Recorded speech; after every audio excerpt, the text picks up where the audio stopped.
One of the old financial rules that people are expected to follow from the past is that you should never spend more than 30% of your income on housing. And the funny thing is, that's twofold, right? There's two problems with that. Number one, they're talking about 30% of your gross income, right? So your net income is actually smaller than your gross income because net is what you receive after paying Social Security and taxes and things like that. But the rule of thumb has always been for the longest time not to spend more than 30% of your gross income on housing. But right now, the typical American household would need to spend 43% of their income just to be able to buy the median price home. So that's a pretty big departure from the 30% rule. And keep in mind, we're also talking about gross income here. So assuming the average person, pays about 20% of their income in taxes, that means people are actually having to spend closer to 60% of their take-home pay on a mortgage payment right now to be able to afford a house. And this is the fundamental reason why the housing market is at a standstill. And a lot of people have to make a hard choice between owning a home and financial stability. But a lot of times that choice is made for them because if you were to go and qualify for a mortgage, you would not be approved. If you need to spend 45% of your income on the mortgage payment, chances are you're not going to be getting that loan unless it's an FHA or a VA loan. Then you might have a chance of getting approved. But for a conventional loan, probably not, guys. Maybe if your assets and your credit are very strong and you can put a very strong down payment, maybe like 30%, maybe you could get it, maybe you could swing it, but most likely no. And the crazy thing is that 30% is supposed to cover your property taxes, your homeowner's insurance, your HOA fees, if any, and all of the hidden costs that show up once you own the home. So I don't know at what point in American history Americans were only spending 30% of their income on their mortgage payment, but I would wager to say that you would have to go pretty far back in the past to find a time when that was a feasible thing to do. And in the most expensive cities across America, places like Miami, where I'm at here, San Francisco, Los Angeles, New York, people have to spend upwards of 65% of their income to be able to afford a mortgage payment. So that's obviously not going to happen. And there's really only a few places in the entire country where you can actually still abide by this rule of thumb and make it work, guys. Places like Pittsburgh, Detroit, and St. Louis are basically the only three major metros in the country where you can actually still do this. But if you live anywhere in the country besides those three cities, this is impossible and you will need to spend more than 30% of your income on a payment. And this is all because home prices have gone up about 50% since 2020, while wages have only gone up about 22 or 23%. So literally the math doesn't add up anymore. It doesn't work. The typical household today would need to earn about $113,000 per year in order to be able to afford a home, whereas back in 2020, it was only $78,000 a year. So the income gap has completely exploded just in the last 5 years. And that's why, like it or not, you're probably not going to be able to stick to this old 30% rule. In fact, I think we have to just throw it completely out the window, guys. Like, you have to resign yourself to the fact that if you want to become a homeowner in 2026, you're going to be dedicating a more sizable portion of your income to your payment, and you need to be comfortable with that. Well, how do you get comfortable with that? By doing the things I talk about here on the channel, by making sure you have saved for a down payment, making sure you have an emergency fund that can stretch you for 6 to 12 months without having work. Make sure that you are mentally and financially prepared to take on the responsibility of being the landlord, because now you are one, even if it's just for yourself. And everybody also needs to kind of figure out what they feel comfortable with. Just because you can get approved for a mortgage of any amount doesn't mean that you should take it.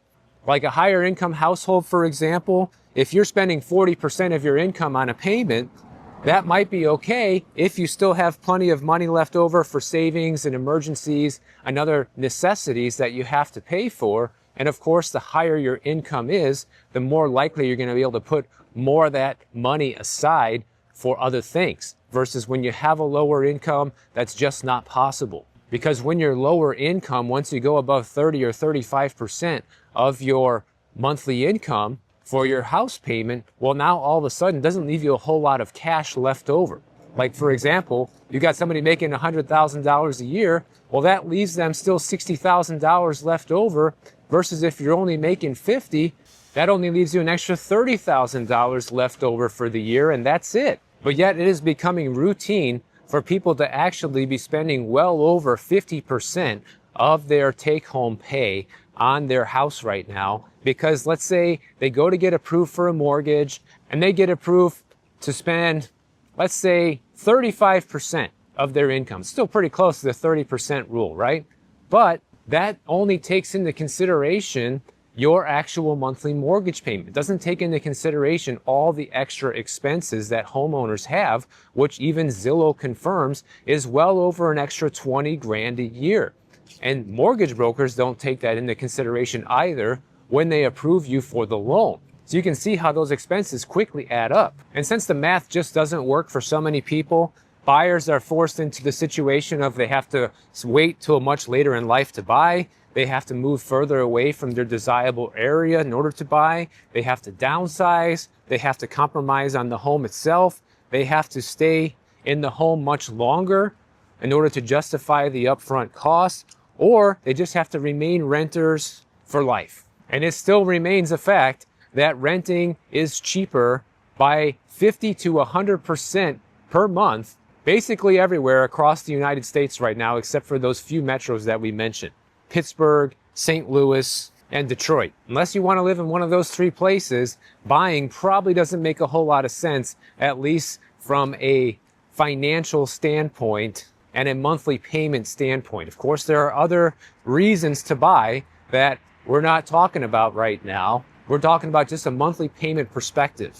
Now, the idea moving forward is, even though the 30% rule might not be realistic anymore, you should try to at least aim to remain as close to that figure as possible, because it was a good rule of thumb, but the problem is it's just not realistic anymore. There's almost a 100% chance that if you're jumping from being a renter right now into being a homeowner, you are going to see a major increase in your monthly payment, guys. Like, if you're one of the lucky ones and your monthly payment is remaining close to the same, or maybe even going down, it's cheaper to buy in your area than to rent, rest assured there are going to be other expenses that you're going to encounter that are going to change that equation over time. This doesn't mean nobody should buy. It just means be ready for that. And by the way, anybody who wants to buy or sell anywhere in the United States, if you need a real estate agent, I can set you up with one 100% for free. All you have to do is use the link down in the description of this video, fill out the form,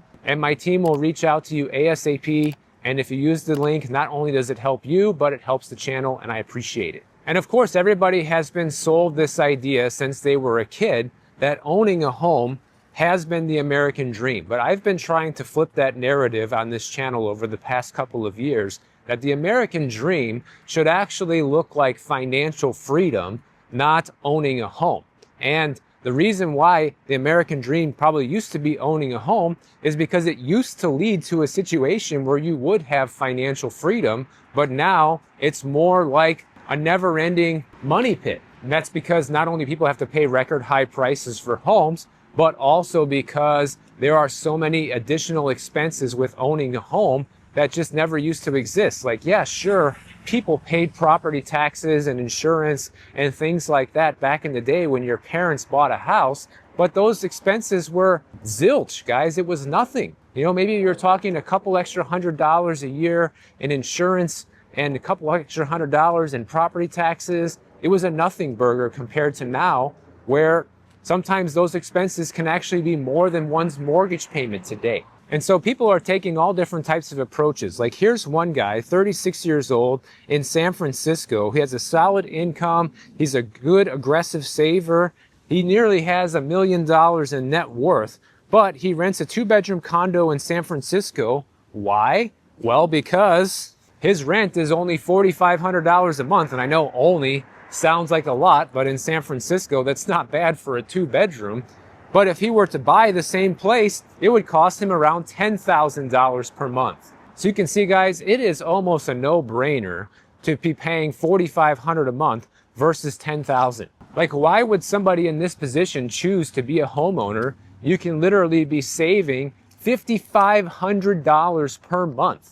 Now, that's over $60,000 per year in savings just by being a renter. And there are no additional costs with being a renter. You pay the rent and that's it. Anything goes wrong, the landlord has to fix it.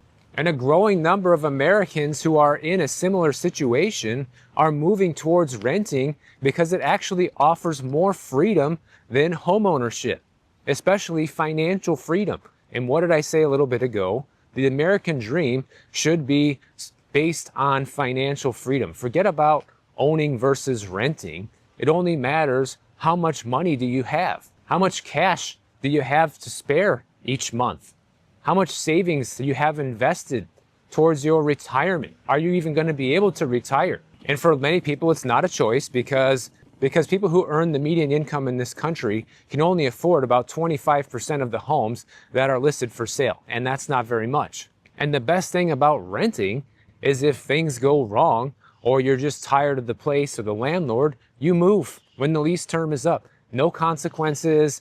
Nothing to worry about, not worry about how much equity you have or how long it's going to take to sell or not being able to move until you can sell your old house. All of those problems don't exist as a renter. And the smartest people are catching on to the fact that your home no longer has to be your largest asset. It still is for many Americans, but moving forward, that doesn't have to be the case. And some people are learning this lesson the hard way. Like, here's a guy who bought his house when the mortgage rates were very low, guys. That was a big incentive for people to buy when you could get a 2.5% or 3% interest rate, something we'll likely never see again in any of our lifetimes. But he got caught off guard by the rising insurance costs and the rising escrow payments and the surprise property tax increases that everyone's been getting hit with.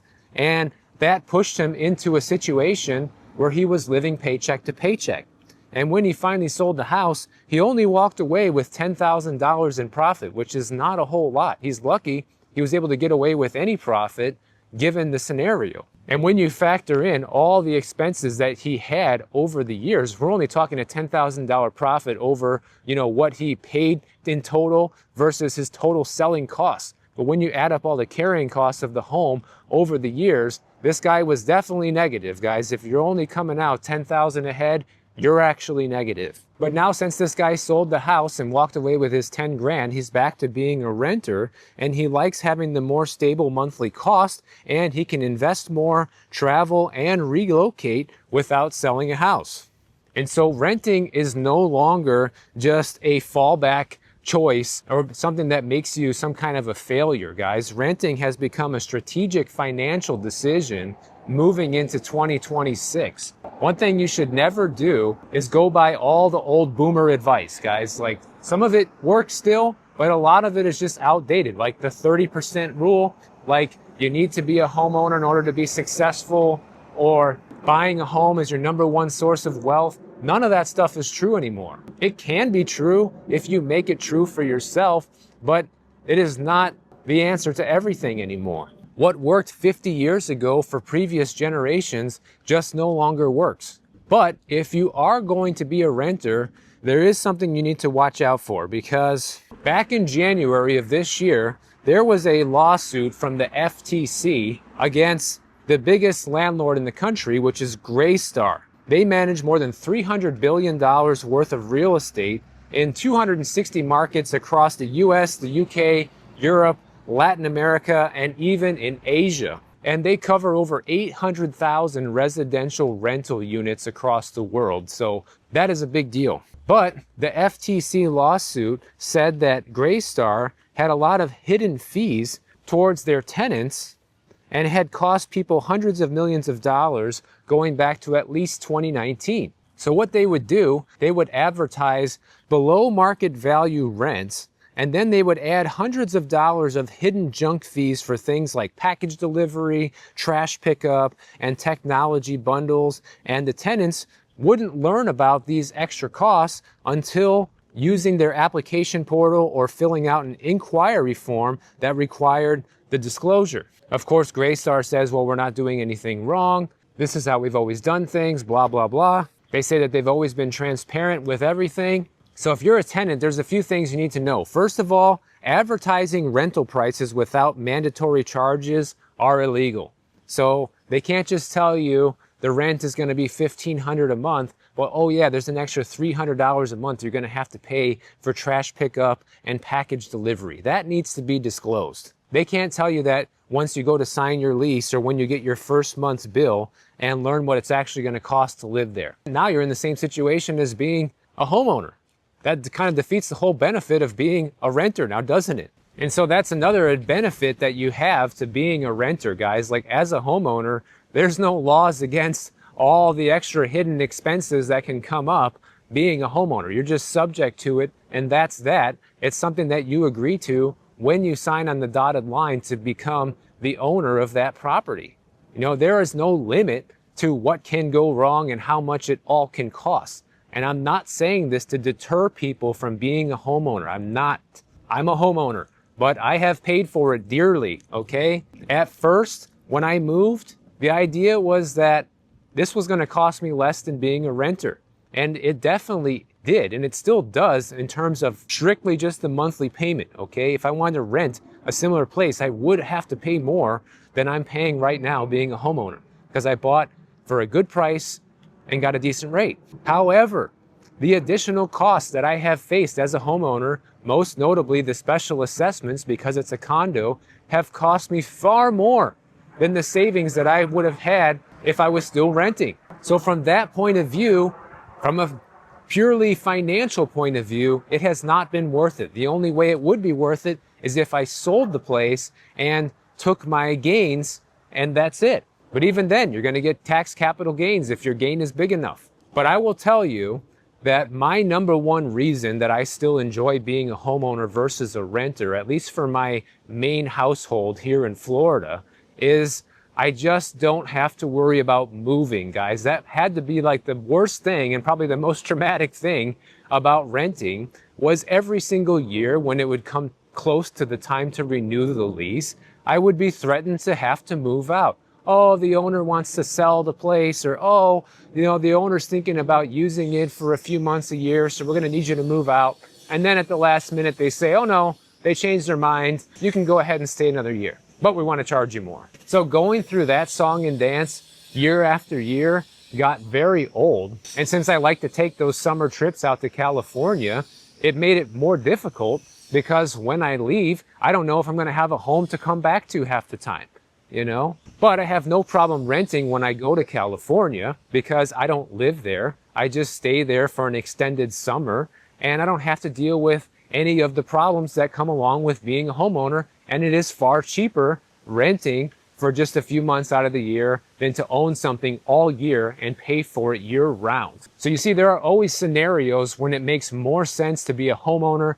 versus a renter and vice versa. And one other thing I want to mention here, some of you saw my video the other day with Mitch Vexler talking about the latest update on the fight against property taxes, okay?